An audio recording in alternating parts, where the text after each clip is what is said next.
Siyempre, isa naman nakakasa sa akin pa-challenge. Siya ay nagtatrabaho sa San Miguel. Ilan taon ka na? 20? 28. Taga saan? Lower Biyaan. Oh, hi sa mga taga Lower Biyaan dyan.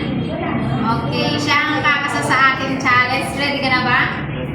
Okay, pag nanalo siya, mananalo siya ng kalahating gaban na bigas. At pag natalo naman siya, meron siyang consolation prize na 5 kilos na bigas. Okay? 3 minutes. Uubusin niya yung lomi, okay? Ready? Timers. Start. Now.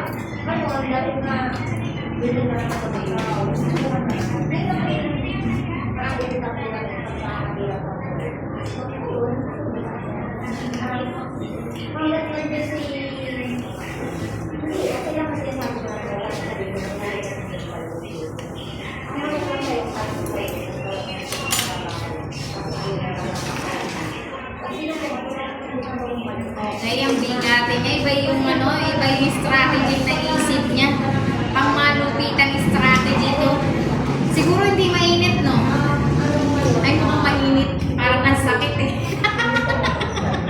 Okay, lahat lang ng gusto pumasa sa aking challenge. Siyempre, pipili kami sa comment section. At siyempre, dapat followers kita, okay? Para naman manalo pa rin ng kalahating gabang bigas at magkaroon ka ng consolation prize na 5 kilos na bigas. Ang lupit niya. Mukhang pangmalakasan to. Nangangalahati na siya pero 1 minute 77 seconds pa. Ay, mukhang siya na ang makaka-break.